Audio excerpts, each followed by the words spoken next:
Assalamualaikum warahmatullahi wabarakatuh. Izin memperkenalkan diri, nama saya Najwa Farah Fauzia dengan NIM AYR 151 dari kelas D.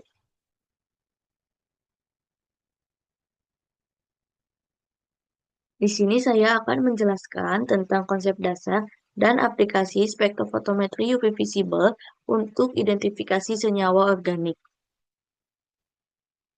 Spektrofotometri UV visible memiliki prinsip analisis fotometri berdasarkan absorpsi energi cahaya oleh molekul-molekul pada daerah sinar UV dan sinar tampak. Menurut hukum Lambert-Beer, panjang cahaya yang diserap oleh suatu zat berbanding lurus dengan konsentrasi dan panjang lintasan. Senyawa yang dapat dianalisis oleh spektrofotometri UV visible adalah senyawa yang memiliki gugus kromofom dan ausokrom. Senyawa yang memiliki gugus kromofom adalah senyawa yang dapat menyerap energi cahaya dan dapat menyebabkan transisi elektron. Transisi yang terjadi adalah transisi dari V ke P aksen ataupun N ke P aksen. Contohnya yaitu C rangkap 2C, C rangkap 2O, N rangkap 2N, NO2, C rangkap 3C, C rangkap 3N, dan struktur benzen. Sedangkan gugus ausokrom yaitu gugus yang tidak menyerap cahaya sendiri, tapi memperkuat atau menggeser serapan kromofom ke panjang gelombang yang lebih besar ataupun ke panjang gelombang yang lebih kecil. Contohnya OH-, NH2, OCH3. Pada spektrofotometri UV visible memiliki beberapa tingkatan energi elektron. Yang pertama adalah orbital sigma. Orbital sigma adalah orbital ikatan tunggal yang terbentuk dari tumpang tindih langsung antara dua orbital atom. Orbital ini merupakan ikatan yang paling kuat dan stabil, tetapi energinya rendah dan elektronnya sulit tereksitasi. Contohnya, ikatan H pada hidrogen, ikatan C dengan C pada etana, dan ikatan C dan H pada metana. Yang kedua ada orbital V. Orbital P adalah orbital ikatan kedua yang terbentuk dari side by side antara dua orbital P setelah ikatan sigma terbentuk. Ikatan ini lebih lemah daripada ikatan sigma dan biasanya muncul pada senyawa yang memiliki ikatan rangkap 2 dan 3. Ikatan P memiliki elektron P yang lebih mudah tereksitasi. Contohnya, pada etana, C rangkap 2C pada etana, C rangkap 3C pada asetilelina, dan C rangkap 2O pada karbonil. Yang ketiga adalah ada orbital non-ikatan. Orbital non-ikatan adalah ikatan yang berisi pasangan elektron bebas yang tidak ikut membentuk ikatan kimia. Ciri-cirinya terdapat pada atom dengan pasangan elektron yang bebas. Energinya biasanya lebih tinggi daripada ikatan P, daripada orbital P.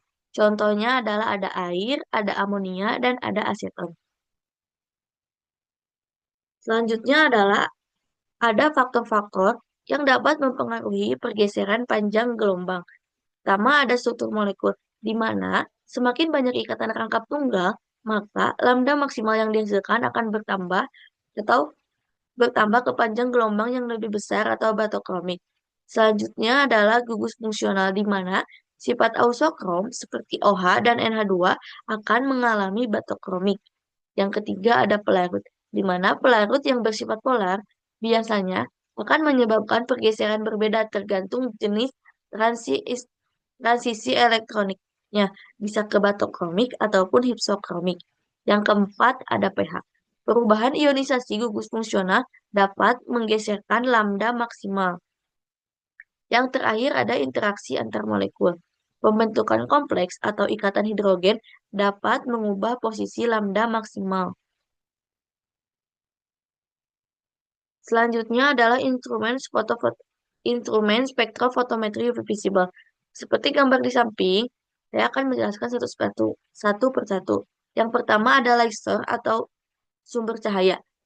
Sumber cahaya ini berfungsi untuk menghasilkan cahaya sinar kontinu yang meliputi daerah ultraviolet pada rentang 200 sampai 400 nanometer dan pada daerah visible 400 sampai 800 nanometer.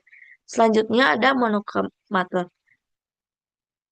Monokromator ini berfungsi untuk memilih panjang gelombang tertentu dari cahaya polikromik. Ada ada beberapa komponen yang termasuk pada monokromator. Yang pertama ada entraslit. Entraslit adalah untuk mengontrol cahayanya masuk. Setelah entrasit di pertengahan antara entrasit sama exit slit ada diversion device. Diversi device atau elemen adalah diffraksi yang memecah cahaya. Yang terakhir ada exit slit. Exit slit hanya melewatkan panjang gelombang yang diinginkan. Jadi jika kita ingin mendapatkan panjang gelombang rentang 200 sampai 400, misalkan 246, berarti yang akan melewatkan panjang gelombang cahaya 246 nanometer adalah exit slit. Selanjutnya ada kuvet. Kuvet adalah tempat untuk meletakkan sampel dan belangko. Biasanya terbuat dari kursa untuk daerah UV dan terbuat dari kaca untuk daerah visible. Yang selanjutnya ada detektor. Detektor berfungsi untuk mendeteksi intensitas cahaya yang ditentukan oleh sampel dan mengubahnya menjadi sinyal listrik. Detektor ini menghasilkan data absorbansi sampel. Selanjutnya ada readout system. Readout system yaitu untuk mengubah sinyal listrik yang dihasilkan oleh detektor menjadi data atau numerik atau data numerik atau grafik. Selanjutnya ada prinsip dasar analisis kualitatif. Prinsip dasar dari analisis kualitatif adalah untuk mengidentifikasi dan mengetahui kemurnian senyawa yang akan diuji. Hal ini dilihat dari perbandingan bentuk spektrum dan lambda maksimal baku pembanding dan sampel. Selanjutnya itu prinsip dasar analisis kuantitatif. Prinsip dasar analisis kualitatif biasanya digunakan untuk menentukan kadar berdasarkan hukum Lambert-Beer.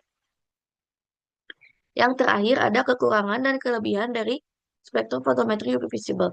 Kelebihan dari spektrofotometri UV visible adalah mudah digunakan, dapat digunakan baik untuk analisa secara kualitatif dan kuantitatif, non-destruktif, sensitivitas tinggi, dan biayanya relatif lebih rendah.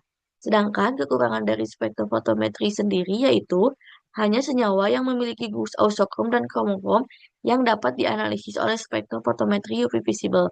Matrik lain dari larutan dapat mempengaruhi hasil dari spektrofotometri UV visible.